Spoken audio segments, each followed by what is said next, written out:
కాళేశ్వరం ప్రాజెక్టుపై ఎంక్వైరీ కోసం ఏర్పాటు చేసిన జస్టిస్ పీనాకి చంద్రఘోష్ కమిషన్ దూకుడు పెంచింది. ఆ ప్రాజెక్టులోని భాగంగా నిర్మితమైన మేడిగడ్డ, అన్నారం, సుందిళ్ల బ్యారేజ్తో సహా ఆ ప్రాజెక్టు పరిధిలోని ఉన్న పలు అంశాలపై జరుపుతున్న విచారణ వేగవంతం చేసింది. ఇప్పటి వరకు అధికారుల నుంచి టెక్నికల్ విషయాలపై అఫిడవిట్లను స్వీకరించిన అధ్యయనం చేసిన కమిషన్ అందులోని వివరాల ఆధారంగా కొందరు పెద్దలకు నోటీసులను జారీ చేయాలని భావిస్తుంది. Planning, designing, construction, quality control, operation, maintenance ఇలా అనేక విషయాలపై ఇప్పటికే లోతుగా స్టడీ చేస్తుంది. పాలసీ అంశాలకు సంబంధించి నిర్ణయాలు తీసుకున్న పలువురి నుంచి సైతం వివరణ తీసుకోవాలని అనుకుంటుంది.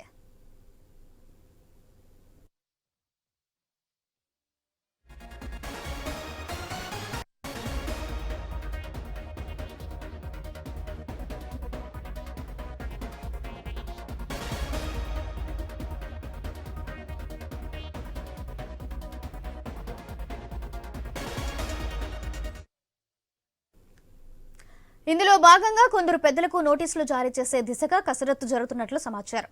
వారం రోజుల వ్యవధిలోనే నోటీసులు జారీ అయ్యే ఛాన్స్ ఉంది. ఇప్పటి వరకు దాదాపు 50కి పైగా అఫిడవిట్లను అందుకున్న కమిషన్ అందులోని వివరాల మేరకు కొందరు నాన్ అఫీషియల్స్ కు నోటీసులు ఇచ్చి వారి అభిప్రాయాలను తెలుసుకోవడంతో పాటు అవసరమైతే అఫిడవిట్ల ద్వారా వివరణ తీసుకోవాలని భావిస్తుంది. ఇక ఓ మాజీ చీఫ్ సెక్రటరీ స్థాయి అధికారి దాదాపు 3 వారాల క్రితం కమిషన్ ముందు హాజరయ్యారు. కాళేశ్వరం ప్రాజెక్టుకు సంబంధించిన వివరాలన్నింటినీ ఏకరువు పెట్టిన ఆ ఆఫీసర్ నిర్దిష్ట గడువులోగా అఫిడవిట్ను సమర్పించకపోవడంతో అసంతృప్తి వ్యక్తం చేసిన కమిషన్ సమన్లు జారీ చేయాలనుకుంటుంది.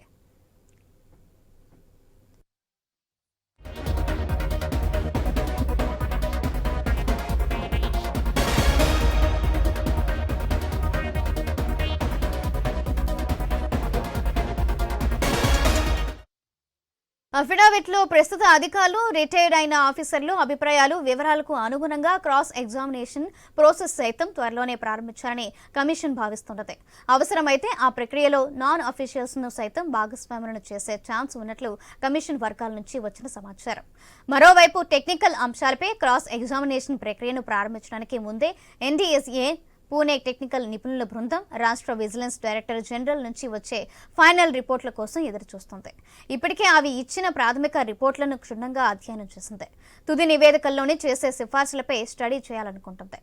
గతంలో ఈ 3 సంస్థలకు లేఖలు రాసిన అది తుది నివేదికలను ఇవ్వడంతో జరుగుతున్న జాప్యంపై కమిషన్ అసహనంతో ఉన్నట్లు సమాచారం.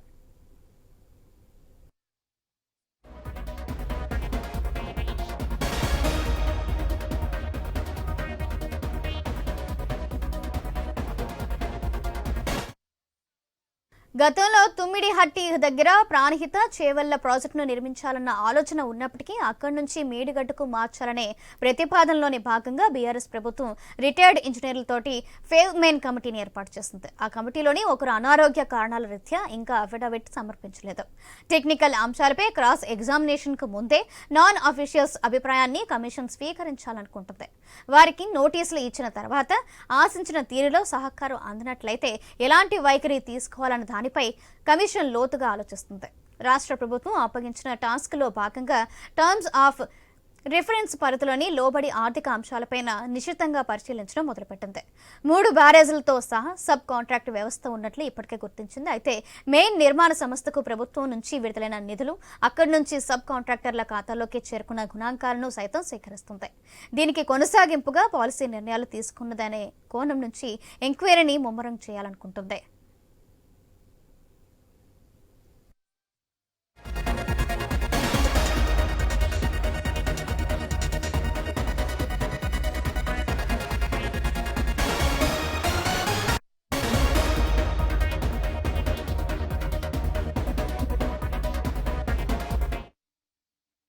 ఇదే అంశానికి సంబంధించి మరింత సమాచారం మా ప్రతినిధి ప్రశాంత్ అందిస్తారు. ప్రశాంత్,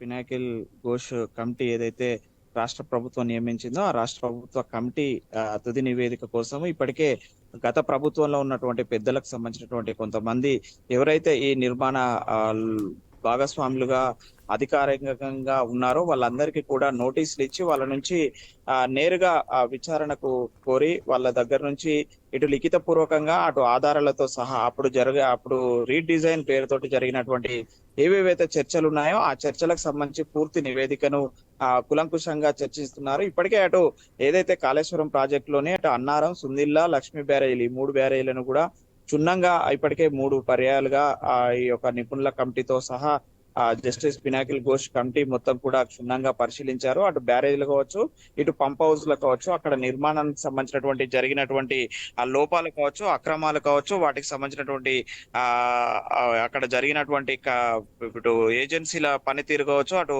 కాంట్రాక్టర్ల పనితీరు, ఇంజనీర్ల పనితీరు, ఇటు అధికారుల పనితీరు, ఇలా అన్ని రకాలుగా కూడా కులంకుశంగా ఈ యొక్క జస్టిస్ పినాకిల్ ఘోష్ కమిటీ అయితే లోతుగా అధ్యయనం చేయడమే కాదు, నేరుగా మేడిగడ్డ, అన్నారం, సుందిల్ల బ్యారేజ్లకు సంబంధించి కూడా పూర్తిగా అక్కడ జరిగినటువంటి బ్యారేజ్ల నిర్మాణాలు, ఆ నిర్మాణాలకు సంబంధించినటువంటి తీసుకున్న సేఫ్టీ అండ్ మెజర్మెంట్స్ పూర్తిగా కూడా పరిశీలించారు. అయితే దానికి తుది నివేదికకు అధికారికంగా ఆధారాలు గత ప్రభుత్వంలో ఉన్న పెద్దలు, అది అధికారికంగా ఉన్న ఇంజనీర్లు, అధికారులు వాళ్ళంతా కూడా ఎందుకు ఈ రీడిజైన్ పేరుతోటి మార్పులు చేర్పులు చేశారు, ఆ నిర్మాణ లోపాలు కావచ్చు, ఆ ప్లేస్ మార్పిడి కావచ్చు, ఇవన్నీ కూడా ఎందుకు జరిగాయనే విషయాలు అయితే కులంకుశంగా నేరుగా అప్పుడు ఆ యొక్క నిర్మాణ భాగస్వాములైనటువంటి అందరినీ కూడా మాజీ సీఎం నుంచి మొదలుకుంటే ఆ ఇరిగేషన్ శాఖ మంత్రిగా ఉన్నటువంటి ఒక పర్యాయము హరీష్ రావు ఉన్నాడు, ఒక పర్యాయం నేరుగా మాజీ సీఎం కేసీఆర్ ఉన్న నేపథ్యంలో వాళ్ళకు కూడా ఇప్పటికే నోటీసులు జారీ చేయడం జరిగింది. అదేవిధంగా జలమండలి కమిషన్ చైర్మన్ గా, కార్పొరేషన్ చైర్మన్ గా పనిచేసినటువంటి వి ప్రకాష్ ను కూడా నిన్న శనివారం నోటీసులు జారీ చేసి నేరుగా కమిటీ ముందు హాజరయ్యి ఆ కమిటీ అడిగిన ప్రశ్నలకు అటు నేరుగా సమాధానాలు చెప్పడమే కాకుండా అవన్నీ కూడా లిఖిత పూర్వకంగా ఇయ్యాలని చెప్పేసి కమిటీ ఆదేశించిన నేపథ్యంలో మరొకసారి విచారణపై అయితే దూకుడు పెంచిందని అయితే మనకు స్పష్టంగా అర్థమవుతుంది సౌజన్య. ఈ నేపథ్యంలో కాళేశ్వరం ప్రాజెక్టుకు సంబంధించి జరిగిన అవకతవకలు, నిర్మాణ లోపాలన్నింటినీ కూడా కులంకుశంగా ప్రభుత్వానికి తుది నివేదిక ఇయ్యనుంది.